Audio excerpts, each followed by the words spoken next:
اعوذ باللہ من الشیطان الرجیم بسم اللہ الرحمن الرحیم۔ جو تم ہمارے اصحاب کے درمیان مشہور ہے اس کو لے لو، اور جو شاذ اور نادر ہے اس کو چھوڑ دو۔ جب عصمت کے لیے ہمارے پاس ہزاروں روایتیں عصمت کے سلسلے میں موجود ہے، تو ایک شاذ روایت کہاں اس کے مقابلے میں آ سکتی ہے؟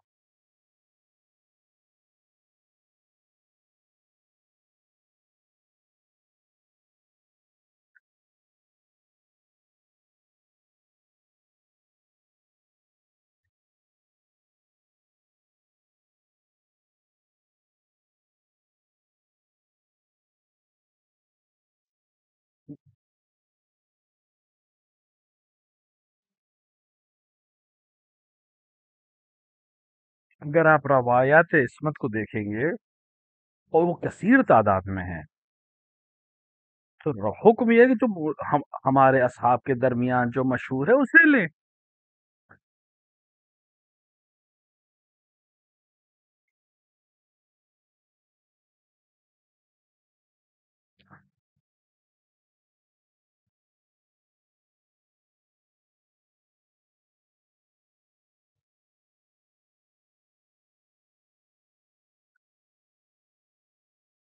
یہ روایت ہے،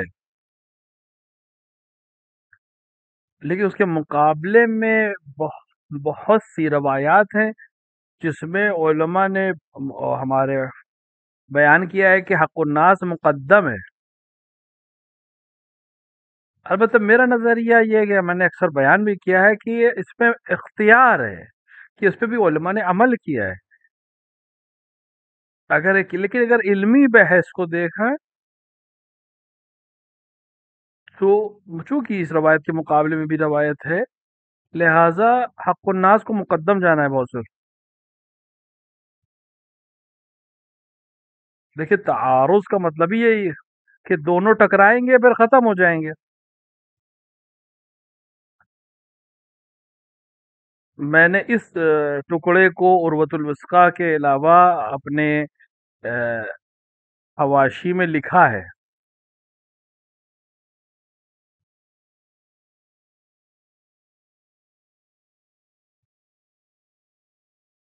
دیکھیے، جہاں پر نہیں پہنچ سکتا، وارث کو نہیں جانتا ہے، وارث تک پہنچا سکتا ہے تو وارث تک پہنچائے گا۔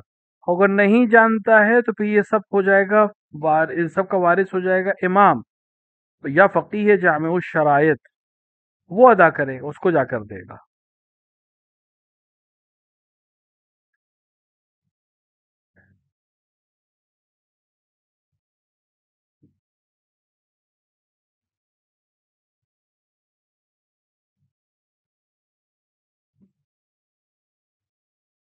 دیکھیے، تفسیر میں ہے یہ۔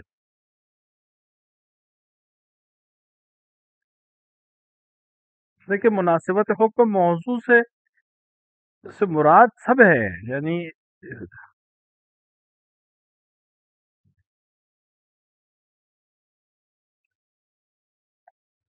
لیکن قرائن سے معلوم ہو جاتا ہے کہ اولاد کی طرح جب ہم زوج کہتے ہیں تو مراد دونوں ہیں۔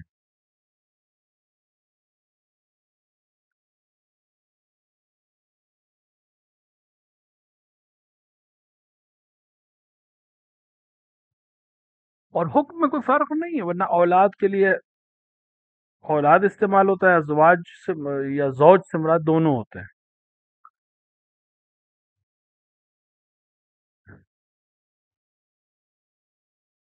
دیکھیے، اگر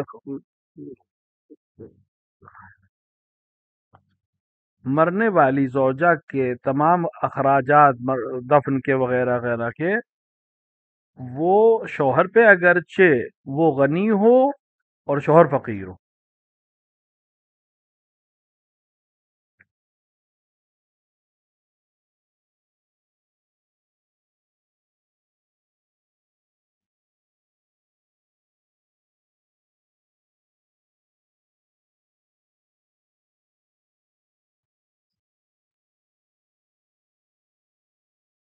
اور اگر قاتل ہو خود زوج تب بھی ہاں وارث نہیں بنے گا، لیکن یہ جو اموال اس کی گردن پر ہے وہ تو خرچ کرے گا.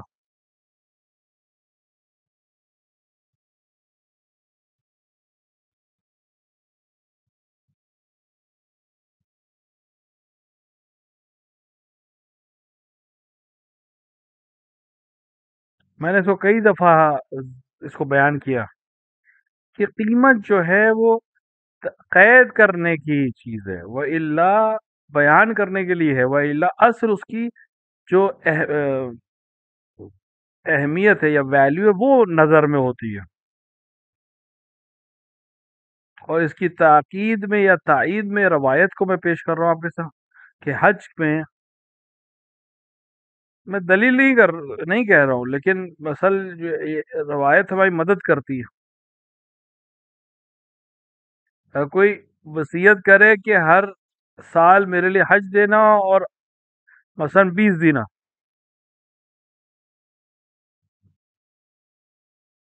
تو امام سے مثلا کسی نے وصیت کی تھی کہ میرے لیے حج دینا 20 دینار میں.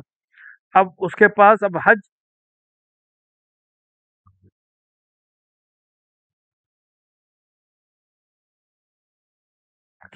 تو اب حج مہنگا ہو گیا، کیا کرنے کا؟ امام نے فرمایا نہیں، اس نے حج کے لیے وصیت کی ہے.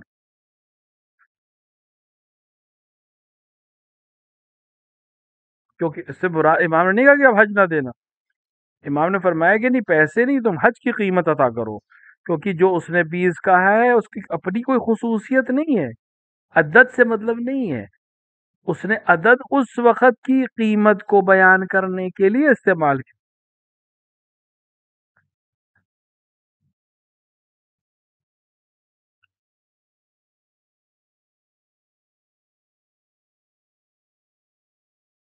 ہاں فقیر کو دے گا، فقیر کو دے گا یا فقیر کو دے گا، لیکن جامع الشرائط فقیر سے جا کر وہ محاسبہ کرے گا، اور جو قیمت تھی یعنی اس وقت جو قیمت تھی اس کی جو اہمیت تھی یا ویلیو تھی اس کے لحاظ سے آج ادا کرے گا.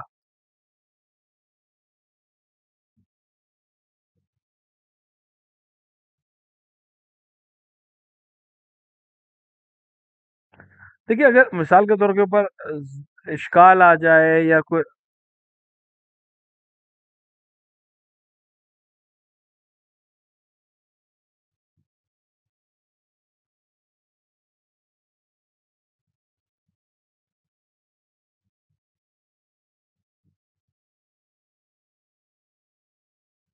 روایت میں سورہ میں بھی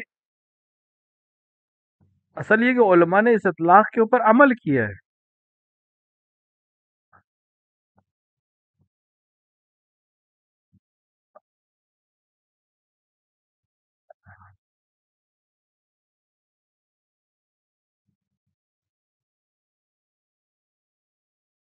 اگر مثال کے طور پر کوئی انسان 50 مثال کے طور پر نمازیں اس کے اوپر واجب ہیں یا قضا ہوئی ہیں، تو کیا نہیں رکھ سکتا 50؟ تو کیا نہیں پڑھ سکتا؟ تو کیا 40 نہیں پڑھے گا؟ نہیں، 40 پڑھ سکتا، وہ پڑھے گا.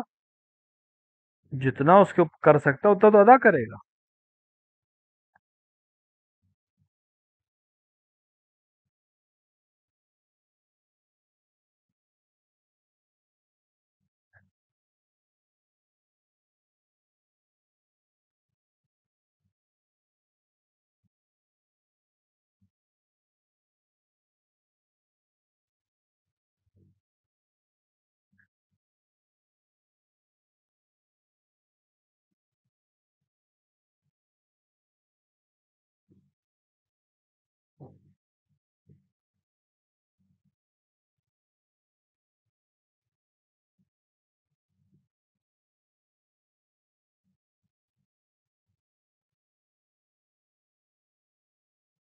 دیکھیے احکام جو ہیں تلاوت کے وہ واجبات میں سے نہیں ہے.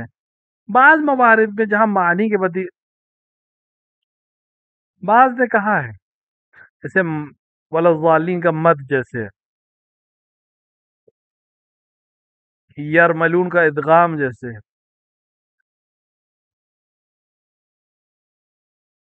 کہ مشہور نے اس کے اوپر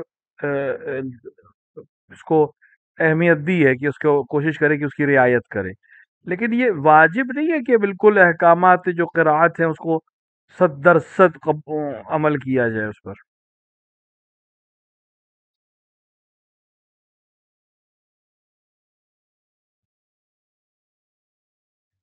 میری نظر میں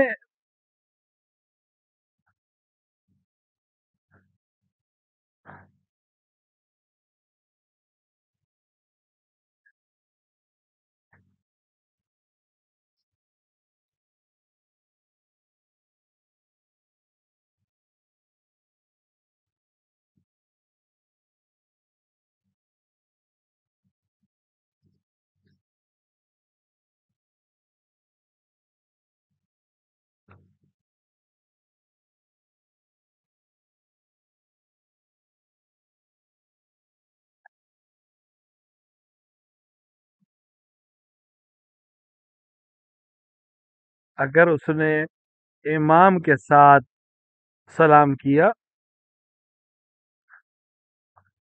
ہے اور کوئی چیز زیادہ یا کم نہیں کیا ہے تو اس کی نماز صحیح ہے، صرف سجدہ سہو کرے.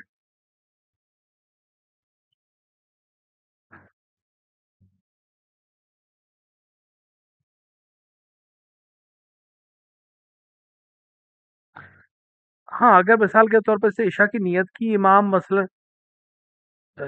امام نے مغرب پڑھی اور یہ عشاء کی نیت سے کھڑا ہوا تھا، امام کے ساتھ اس نے سلام کہہ دیا، اس میں تطبیق میں غلطی ہوئی، نماز کی صحیح ہے.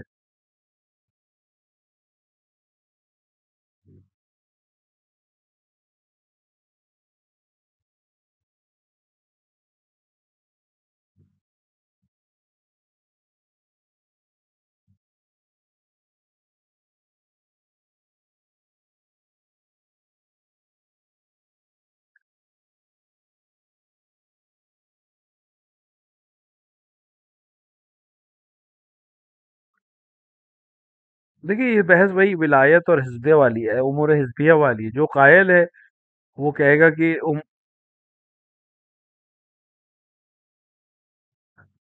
تو یہ امور حزبیہ کی بحث آئے گی کہ جس کو روکا نہیں جا سکتا ہے. امور حزب کا مطلب ضرورت، وہ امور جو ضروری ہیں تعطیل نہیں ہو سکتے، ان کو بہرحال انجام دینا ہے.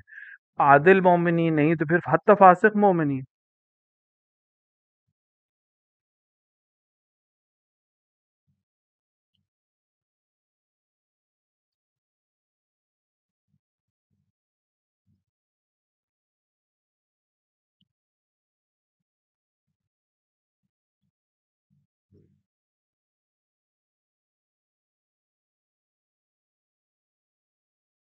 دیکھیے دھوکہ دینا جائز نہیں، اس کو تدلیس کہتے ہیں.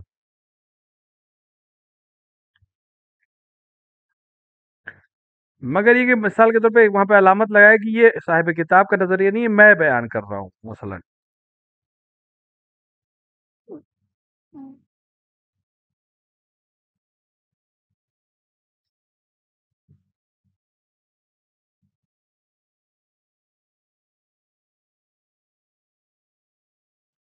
ٹھیک ہے، وہاں پر اجماع ہے کہ نبش قبر جائز دیں.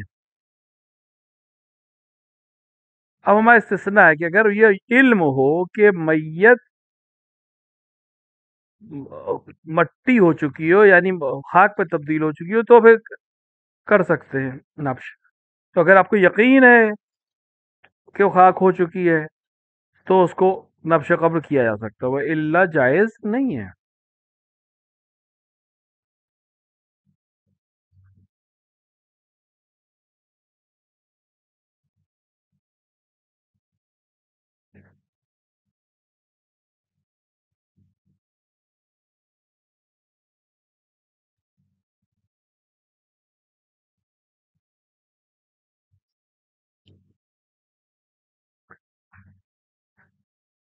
مرحوم نراقی کا بھی ظاہراً یہی نظر ہے، مرحوم بھائی کا بھی ظاہراً یہی نظریہ تھا.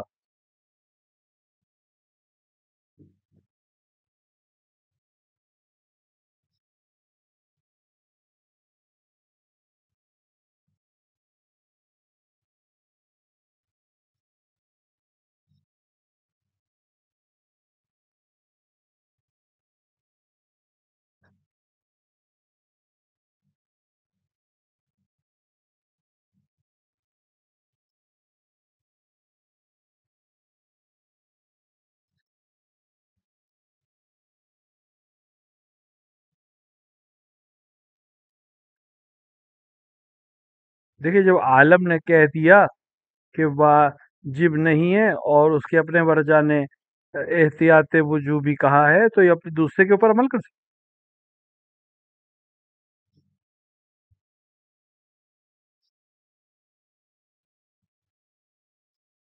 اب جس کی طرف رجوع کرنا جائز ہے جو عالم ہے جو اس کے بعد ہے، اس نے اگر فتویٰ دیا ہے کہ اعادے کی ضرورت نہیں ہے، دہرانے کی ضرورت نہیں ہے، تو وہ اس پہ فتوی عمل کر سکتا ہے کیونکہ اس کے برجا نے تو فتویٰ دیا نہیں ہے.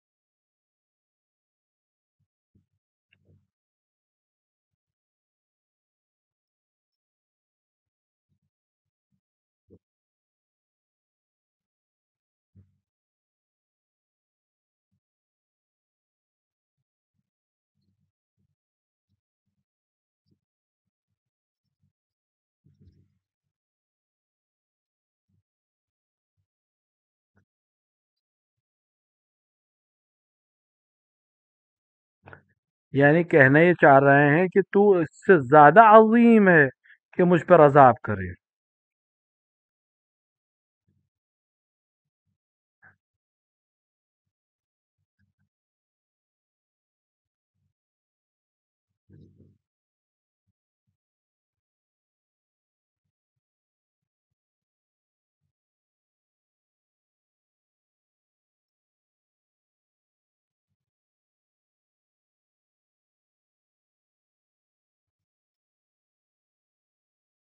ٹھیک ہے، کس چیز سے حکم یہ جو ذمہ ہے وہ پورا ہو جاتا ہے؟ وہ امتثال امر، جو حکم دیا گیا اس کو انجام دینا. اس نے جو حکم دیا گیا تو وہ انجام دے دیا.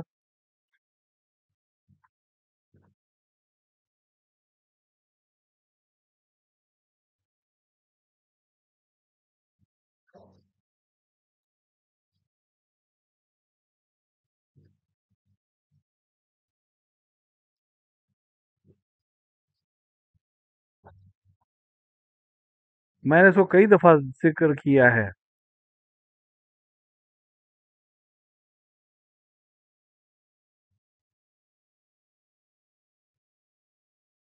جس کا کوئی مالک نہیں، اس کا مالک کون ہے؟ امام ہے. امام نے فرمایا میں وارث ہوں. جس کا کوئی وارث نہیں اس کا میں وارث ہوں.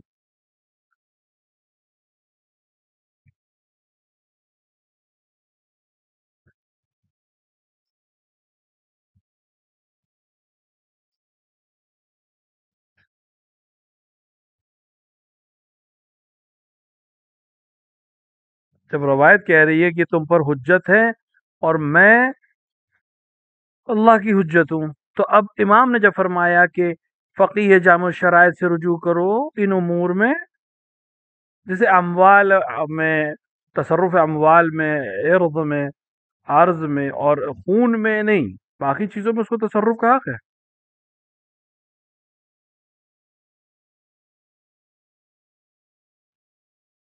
دیکھیے اگر فقیر ہوں، اس کے پڑوسی ہوں، امام کے زمانے میں، حضور کے زمانے میں امام جب سامنے موجود ہے تو کیا یہ بغیر اجازت کے امام کے اپنے پڑوسی کو دے سکتا ہے مدد کر خمس سے؟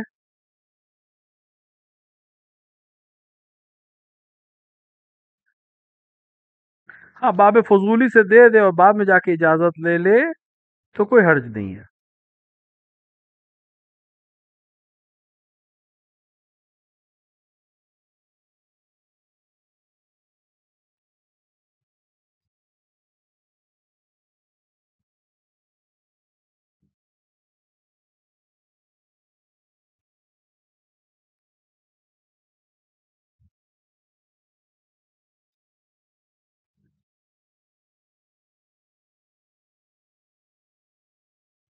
میں نے اپنے مقلدین کو اجازت دی ہے ان امور میں، لیکن بہتر یہ کہ اپنے جس کا بھی جو مقلد ہے وہ اس سے اجازت لے کے اس عمل کو انجام دے.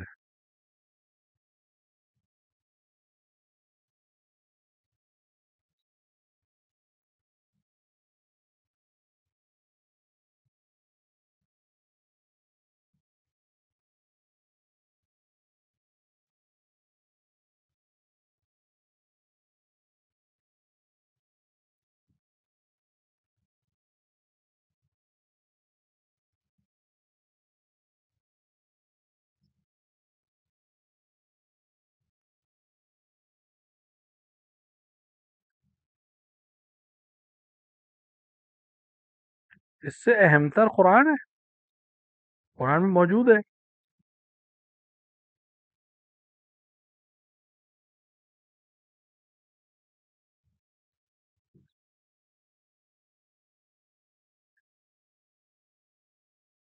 مفہوم اس کا کیا ہے کہ ان چیزوں کے علاوہ دے سکتے ہیں. لیکن اگر چونکہ روایت میں معارض موجود ہے جو اس سے ٹکرا رہا ہے، تو یہ مستحب مؤکد پر حمل کیا جائے گا.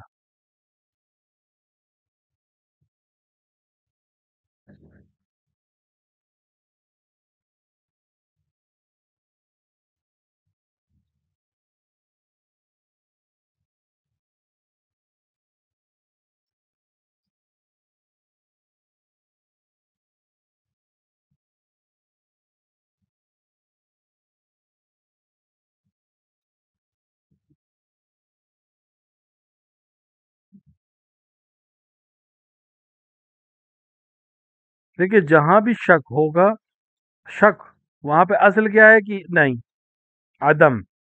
دو جگہ صرف، کہ اگر ایک جو ہے طاقت قدرت، وہاں اصل یہ ہے کہ نہیں ہے یہ طاقت تمہارے پاس، یہ عمل کو انجام دے سکتے ہو. وہ اللہ ہر جگہ شک ہو جائے، وہاں پہ اصل یہ کہ عدم ہے.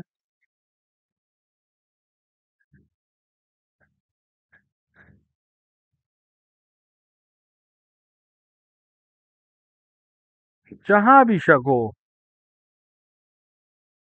وہاں پر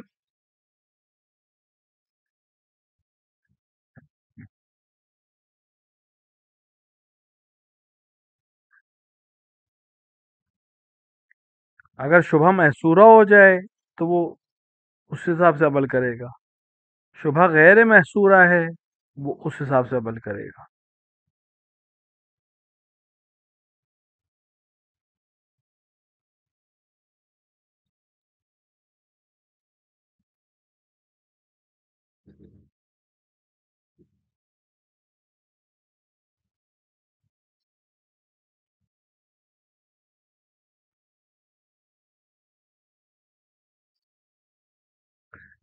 دیکھیے اطمینان حجت ہے، بس اللہ اور اپنے اور اپنے اللہ کے درمیان اس کے پاس حجت ہو کہ مجھے اطمینان ہے مثلا.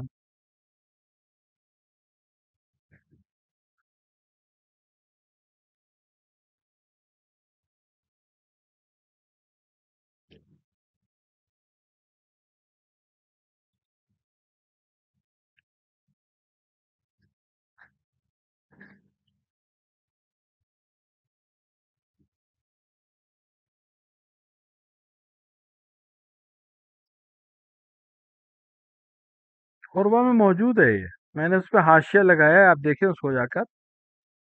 اس بحث کو میں نے وہاں نقل کیا ہے.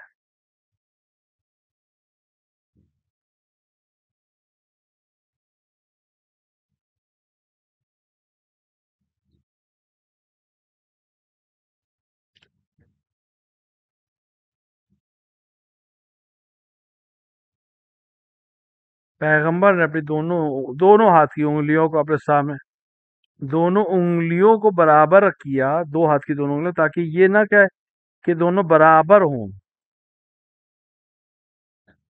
ان دونوں میں کوئی تعارض نہیں، کوئی ٹکراؤ نہیں کہ کون بڑا ہے کون چھوٹا ہے.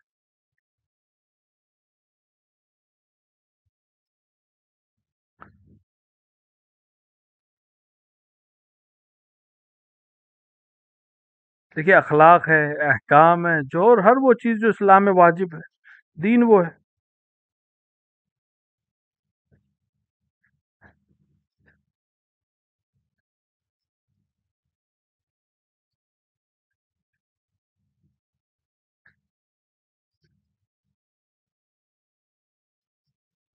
جی اس کے سلسلے میں روایت موجود ہے.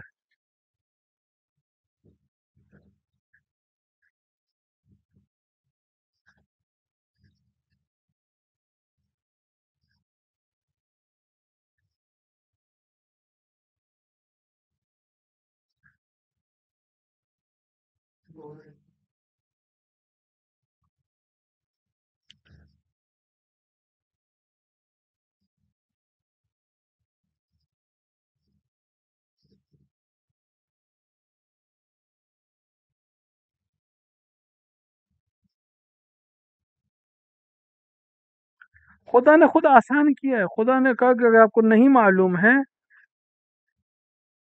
تو خدا نے آسان کر دیا ہے، نہ کہ پاک ہو گیا ہے. خدا نے کہا کہ مثلا اگر نہیں پتا ہے تمہیں کہ یہ پاک ہے کہ نہیں تو تمہارے لیے پاک کے حکم میں، نہ کہ وہ پاک ہو گیا ہے.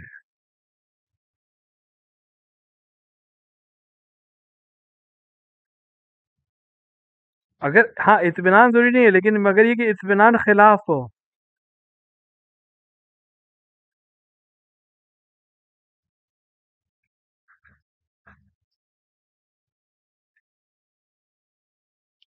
جب تک خلاف پر اطمینان نہ ہو.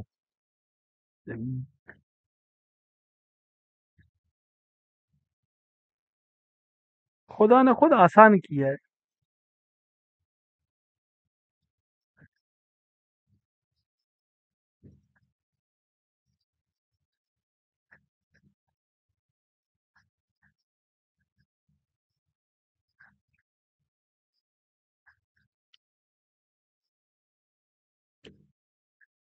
دیکھیے یہ غصے میں کسی نے کہہ دیا تو اس کی حیثیت نہیں ہے. غصے میں کہہ دیا، جب تک مسلم نہ ہو جائے کہ وہ مرتد ہے، جب تک واقعاً اسلام سے اپنے آپ کو خارج نہ کر دے، تب تک وہ استصحاب یہی ہے کہ وہ مسلمان ہے.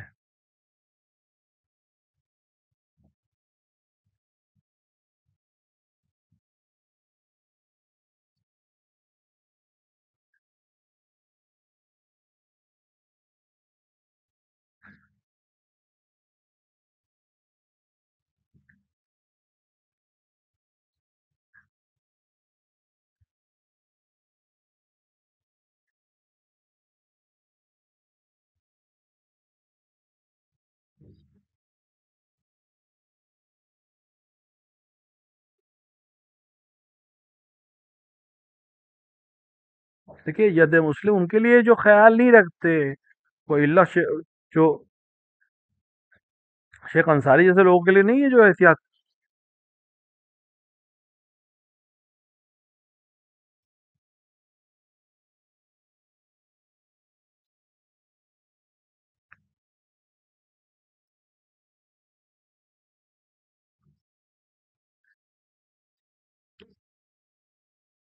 خدا نے آسان کر دیا.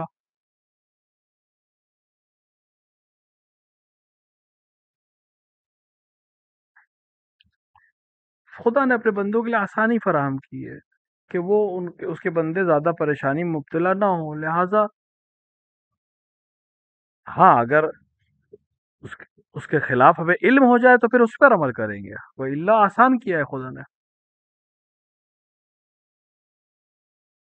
وصلی اللہ علی محمد وعلی